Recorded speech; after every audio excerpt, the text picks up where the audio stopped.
Assalamualaikum warahmatullahi wabarakatuh. Perkenalkan, nama saya adalah Kelvin Alexander. Saya kelas 11 IPA 3 di Madrasah Aliyah Negeri 1 Polewali Mandar.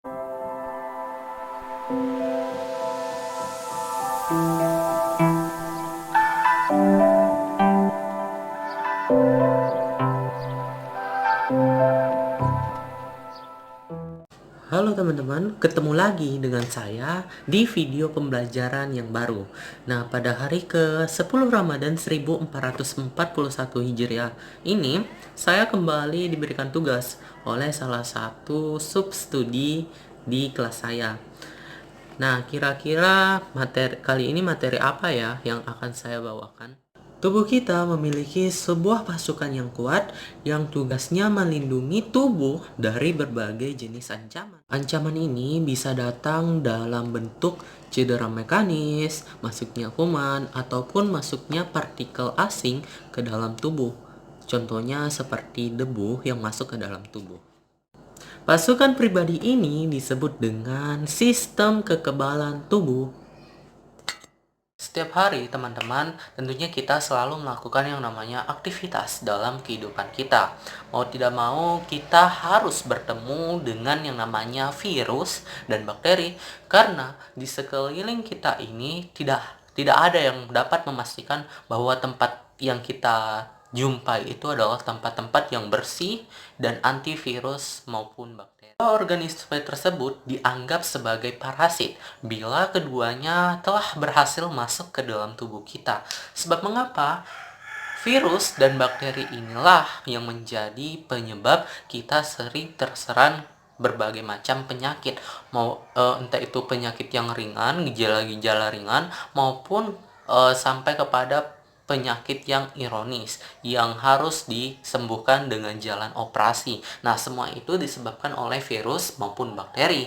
Yang bila virus dan bakteri tersebut bertahan dalam tubuh kita, maka dampaknya juga akan semakin besar yang dialami oleh tubuh kita sendiri. Namun, teman-teman harus tahu bahwa virus dan bakteri yang sedang singgah dalam tubuh kita itu sedang merasakan kenyamanan dalam hidup mereka. Mereka senang, mereka gembira, mereka tenang, mereka lihai dalam tubuh kita, walaupun kita sendiri ini sebagai tempat yang disinggahi sedang mengalami sakit-sakitan, sedang drop, dan lain sebagainya.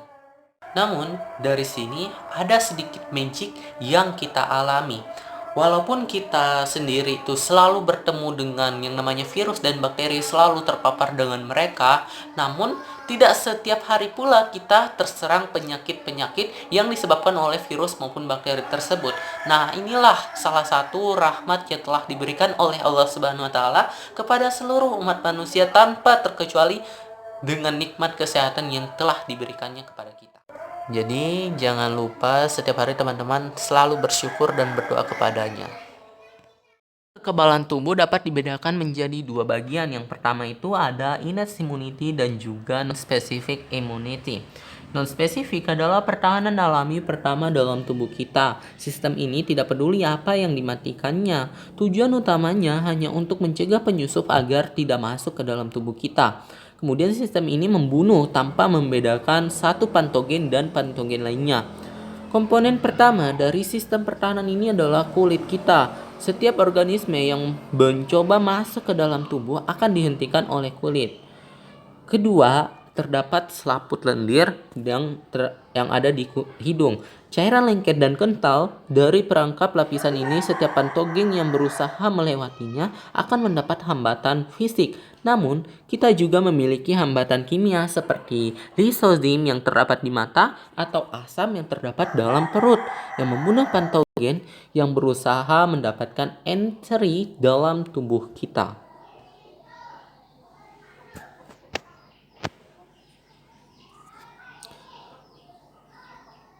Garis pertahanan berikutnya adalah peradangan yang dilakukan oleh sel emas. Sel-sel ini terus mencari sesuatu yang mencurigakan dalam tubuh kita. Ketika mereka menemukan sesuatu, mereka akan melepaskan sinyal dalam bentuk molekul histamin. Ini mengingatkan tubuh dan darah mengalir ke area yang bermasalah dan menyebabkan peradangan dan juga membawa leukosit atau sel darah putih yang merupakan tentara dalam tubuh kita. Begitu mereka datang, semua akan mendapat respon. Namun, terkadang si penyusup mungkin tidak berupa kuman, melainkan benda asing yang tidak berbahaya seperti debu. Tubuh masih menyebabkan reaksi kekebalan penuh terhadap pengganggu ini.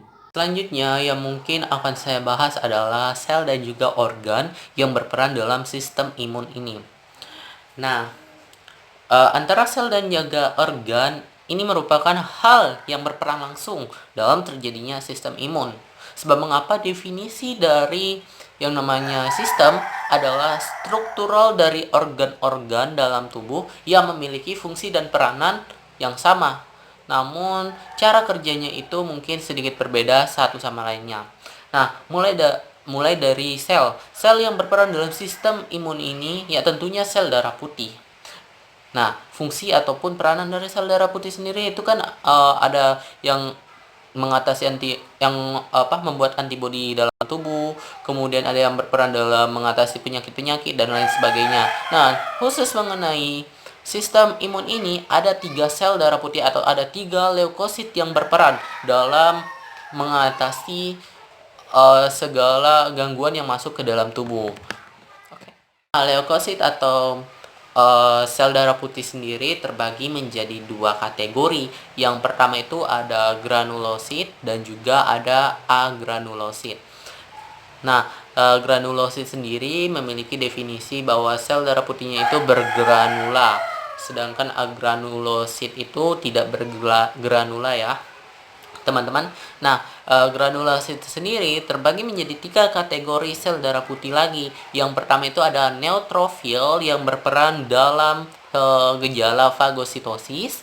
Kemudian yang kedua dari granulosit itu ada eosofil yang berperan dalam reaksi alergi dan melawan segala jenis parasit multiseluler.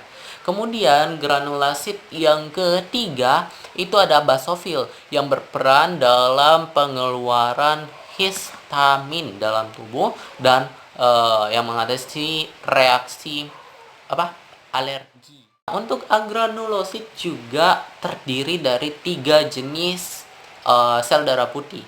Yang pertama itu ada makosit atau makrofag yang juga berperan penting dalam fagositosis. Kemudian yang kedua itu ada limfosit B yang berperan dalam pembentukan antibodi atau imunitas humoral. Itu nama lainnya ya. Kemudian yang ketiga ada limfosit T yang berperan dalam imunitas seluler. Nah, ternyata teman-teman, sistem imun sendiri juga memiliki organ-organ fungsional dan struktural tersendiri yang menjaga kestabilan imun dalam manusia. Organ-organ tersebut meliputi yang pertama hati. Hati berperan sebagai pembentukan limfosit pada kehidupan pertengahan janin ibu. Kemudian organ yang kedua itu ada sumsum tulang. Sumsum tulang berperan dalam pembentukan granulosit, limfosit, dan juga makrofag atau monosit. Dan juga sumsum tulang ini berperan dalam proses pematangan limfosit B. Nah, berbeda dengan sumsum tulang, timus atau organ yang ketiga dalam sistem kekebalan tubuh, timus, ini berperan dalam proses pematangan limfosit T. Dan yang terakhir ada jaringan limfa. Jaringan limfa sendiri terdiri dari limfa, kelenjar limfa, timus, kemudian toksil dan juga memiliki peranan yakni sebagai tempat akumulasi dari limfosit B dan juga limfosit T. Nah, selanjutnya yang akan saya bahas adalah jenis-jenis kekebalan. Untuk melawan yang namanya penyakit, entah itu dari virus, bakteri, maupun sistem imun kita yang mulai terganggu, kita memiliki yang namanya kekebalan. Nah, jenis-jenis kekebalan itu ada 2 macam ya, teman-teman. Yang pertama itu ada kekebalan aktif dan juga kekebalan pasif. Dinamai kekebalan aktif karena tubuh kita secara aktif menghasilkan yang namanya antibodi sendiri. Nah, kekebalan aktif ini juga terbagi menjadi 2 kategori. Yang pertama kekebalan aktif alami dan juga kekebalan aktif buatan. Kekebalan aktif alami biasanya itu karena tubuh sudah terpapar yang namanya penyakit-penyakit. Nah, secara aktif tubuh mengeluarkan antibodi untuk mengatasi penyakit-penyakit pada gejala selanjutnya. Nah, karena itulah disebut dengan kekebalan aktif alami. Nah, setelah kekebalan aktif alami juga terdapat yang namanya kekebalan aktif buatan. Makna dari kekebalan aktif buatan sendiri yaitu tubuh dibuat agar dapat menghasilkan antibodi sendiri. Nah, biasanya dilakukan yang namanya imunisasi terhadap bayi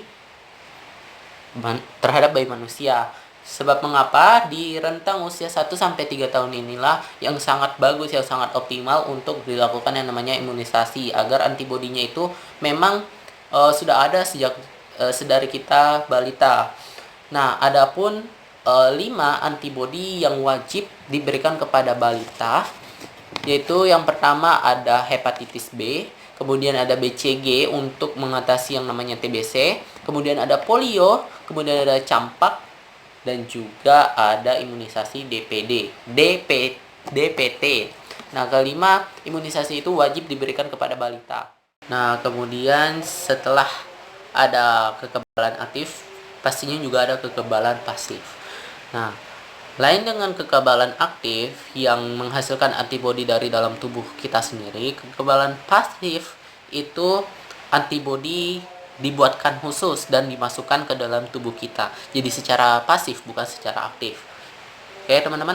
Nah, kesamaannya terdapat pada jenis-jenis dari kekebalannya sendiri. Jika di kekebalan aktif itu terbagi menjadi dua, yaitu alami dan buatan. Di pasif pula juga terbagi menjadi dua, yaitu alami dan buatan. Jika di kekebalan pasif alami, itu dimulai dengan cara pemberian air susu ibu atau kolestrum atau air susu ibu pertama, ASI pertama. Nah, sebab mengapa di dalam ASI pertama itu terdapat sangat banyak sekali antibodi yang disalurkan tentunya kepada balita.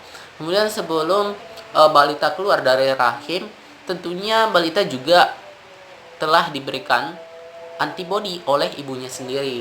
Sebab mengapa ketika seorang ibu mengandung, pasti nutrisi, kemudian segala asupan yang masuk ke dalam tubuh ibu juga akan tersalurkan kepada calon bayinya, kepada janinnya sendiri. Kategori terakhir dari kekebalan tubuh itu ada kekebalan pasif buatan.